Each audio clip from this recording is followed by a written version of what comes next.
अखिलेश कटियार जी, आपके सांसद महोदय जो है ना, देश के ही सांसद हैं, वो संभल से, किसी पार्टी के नहीं है ना, देश के हैं, संसद ने उनको चुना है।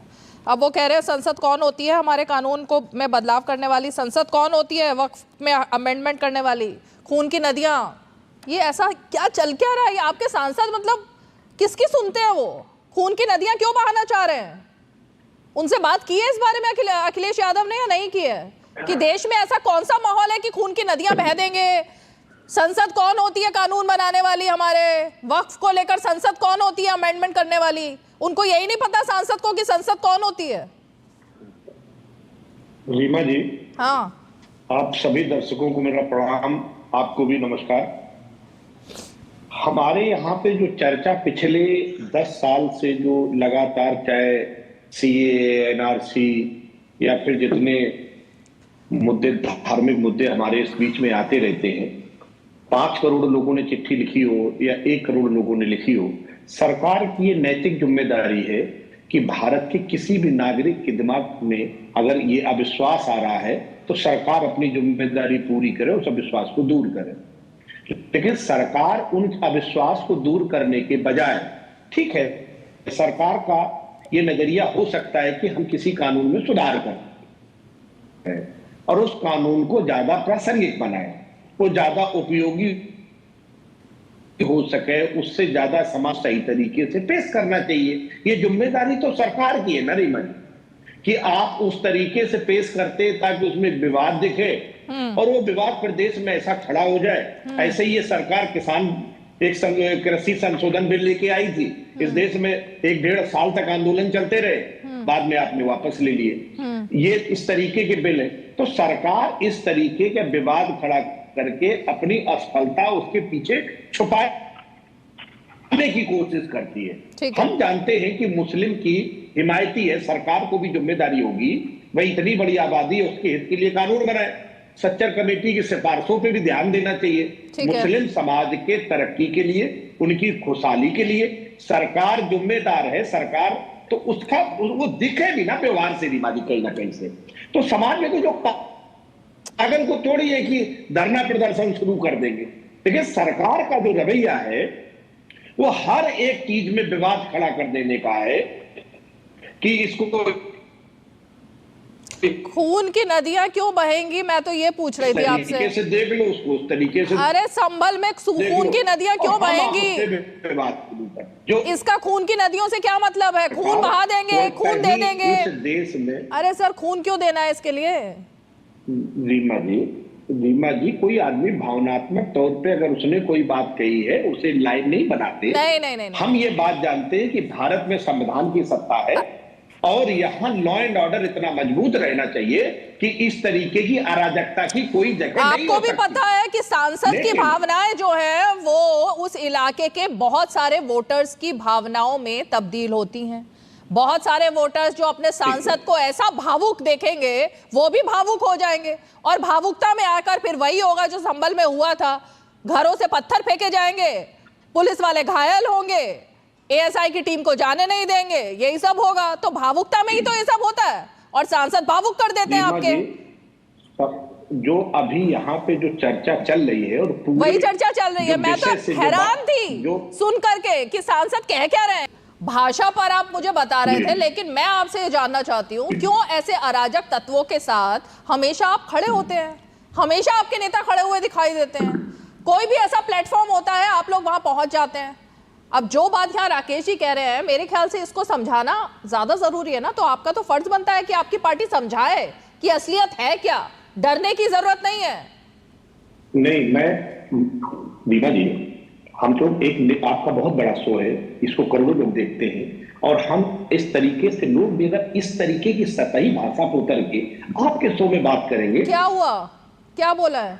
तो हमें और रोड चलते टपोरी में फर्क क्या? अरे क्या बोले हैं? क्या बोले ऐसा टपोरी वाला? हम देख लेंगे, हम बर्दाश्त नहीं करेंगे। ये भाषा हम चैनल पे बोलेंगे, आपके सामने हम देख लेंगे। अरे भाई, ये देश, आप एक बात कहते हैं कि ये देश संविधान से चलेगा, 100% सही बात है, देश संविधान से चलना चाहिए। और अगर कोई आदमी अनैतिक कार्य करता है, अगर कानून के खिलाफ कर रहा है, तो उसको देखने के लिए आपके पास कानून व्यवस्था है, सरकार है हमारे देश में।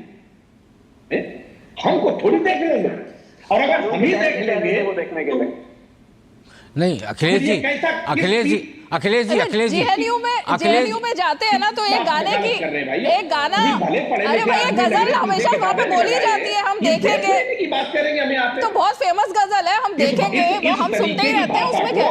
हमें नहीं लगता कि हमें चैनल पे बोलना चाहिए। क्यों राकेश जी, वो हम देखेंगे वाली इकबाल बानो की गजल इतनी फेमस है, उसमें क्या धमकी थोड़ी ना है वो। नहीं, मैं अखिलेश जी से एक प्रश्न पूछना चाहता हूं कि अखिलेश जी मानते हैं कि देश को संविधान से चलना चाहिए, तो फिर आप लोग शरीयत के कानून पे चलाने के लिए उस पर्सनल मुस्लिम लॉ बोर्ड के साथ क्यों खड़े हैं, जो संविधान को नहीं मानता और वो शरीयत के हिसाब से सारी स्थितियों को चलाता है? आप उसका विरोध क्यों नहीं कर रहे कि संविधान के हिसाब से सारी चीजें होनी चाहिए? आप क्यों शरीयत के पक्ष में खड़े हैं? मैं आपके चैनल पे ये बात स्पष्ट कर रहा हूं, मैं भारत के संविधान के साथ हूं, किसी धार्मिक संविधान के साथ नहीं।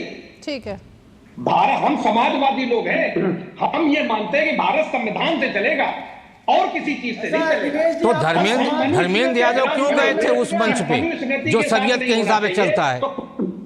शिवम त्यागी जवाब देंगे। ओके, तो क्लियर हो गया ना समाजवादी पार्टी का फंडा। ओके ओके, समाजवादी पार्टी की लाइन क्लियर है अखिलेश कटियार, ठीक है। तो समाजवादी पार्टी की लाइन क्लियर है, अब चाहे वो आपके अवधेश जी हो सांसद महोदय, या फिर शफीकुर रहमान हो सांसद महोदय, धर्मेंद्र यादव हो सांसद महोदय, वो तीनों लोग पार्टी लाइन से हटकर आज धरने में शामिल हुए। शिवम त्यागी, बात क्लियर हो गई। पार्टी की ऑफिशियल लाइन तो ये है ना जो प्रवक्ता चैनल पर बोल रहे हैं। रीमा जी, ये बात जो अभी हमारे मित्र कह रहे थे कि ये जमीन का गोरख धंधा जो है, हाँ, क्योंकि इतनी जमीन है और दुनिया में, भारत में, और ये बहुत कीमती जमीनें हैं, इसी बात का डर यहाँ पे सबको है, क्योंकि इसी तरीके का एक कानून भारत सरकार किसानों को लेके आई थी। अरे सर, और वो उस समय पॉइंट आप रख किसानों चुके हो। की जमीन पे भी उद्योगपतियों की नजर थी। सुन लीजिए, मुझे एक पढ़ दीजिए, आपकी बात मैंने बड़े आराम से सुनी है। तो सरकार की नीयत क्या, वो किसान भी बरगलाए हुए थे, वो भी मुसलमान थे, उन्होंने आंदोलन किया और सरकार ने कानून वापस लिया, उसमें बड़ी तादाद में किसान भाई शहीद हुए हमारे। तो उस शहीद नहीं हुए सर, शहीद नहीं हुए सर, शहीद नहीं हुए। बहुत बार मैंने इस पॉइंट को क्लियर किया है अखिलेश कटियार जी, नहीं बरगलाना चाहिए चैनल पे। शहीद नहीं हुए, शहीद नहीं हुए, बीमारी से मर गए, ठंड से आहत हुए, उनको शहीद नहीं कहेंगे। शहीद शब्द का सही इस्तेमाल करना चाहिए। शहीद होते हैं सैनिक जो कि हमारे दुश्मन से लड़ते हुए शहीद होते हैं। अब उन किसानों को जो कि ठंड की वजह से, किसी और वजह से हार्ट अटैक उनको आया, कुछ और बीमारी हुई, उस वजह से उनकी मौत हुई, वो भी बहुत निंदनीय है, वो भी बहुत दर्दनाक है, लेकिन शहीद मत कहिए। और वो इस देश के नागरिक थे, उन्होंने आंदोलन किया, लेकिन सरकार ने सालों तक उनकी नहीं सुनी। तो मैं ये चाहता हूं कि सरकार संवेदनशीलता के साथ इस मुद्दे पे जाए और जिम्मेदार लोगों से बात करे, ताकि आपने अभी तक पॉइंट का जवाब नहीं दिया है, आपने पॉइंट का जवाब नहीं दिया है कि आजम खान को प्रभारी मंत्री बना दिया जाता है कुंभ का, लेकिन अगर वक्फ की कमेटी में, जेपीसी में हिंदू सांसदों को डाला जाता है तो आपत्ति होती है। इसका जवाब नहीं दिया आपने अभी तक। नहीं, हम ये कहते हैं कि आजम खान साहब को जब बनाया गया तो उन्होंने कितना अच्छा प्रबंधन करके कुंभ कराया, इस बात को पूरा देश जानता है।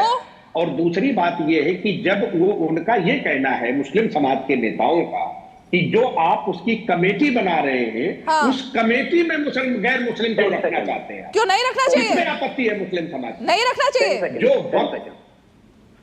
आप जो है ये इस बारे में जो मुस्लिम समाज के लिए वो उनकी नीतियां, उनके फैसले, तो हिंदू समाज के लिए अगर कुंभ होता है, उसका फैसला लेने के लिए एक मुस्लिम मंत्री हो सकते हैं, मुस्लिम समुदाय से आते हुए, धर्म से आते हुए, तो जेपीसी में क्यों नहीं हो सकते?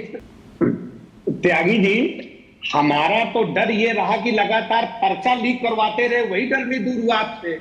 हमारा डर रहा कि लेटरल एंट्री के माध्यम से पिछड़ों का हक लूटते रहे, वही डर दूर कर देते आप। इस देश की जनता को 15-15 लाख जो मिलने का था, वो हिसाब अभी तक पूरा नहीं हुआ। आपसे काम की बात नहीं होती त्यागी जी, आपको भावनात्मक बातें बहुत ठीक लगती है। जहां मुद्दे की बात आ जाए, 2 करोड़ रोजगार मिलने के इंतजार में आज भी लोग बैठे हैं, पर्चा लीक कराने का उद्योग आपने खड़ा कर दिया है। डर कहां है? इस देश की जनता तो त्राईमान मचाए घूम रही है। जो पर्चा कराओगे लीक कर दोगे, ये डर नहीं है? इस पर बात नहीं करनी चाहिए। एक एक करके करता, आप बोल लीजिए। किसानों के सालों तक चला आंदोलन, हजारों की संख्या में। अच्छा, उस पॉइंट पर आए नहीं आप अभी तक अखिलेश जी। आपने सारे पूरे देश के डर की बात कर दी, लेकिन आपने उस डर की बात नहीं की कि आजम खान को मंत्री क्यों बनाया था भाई।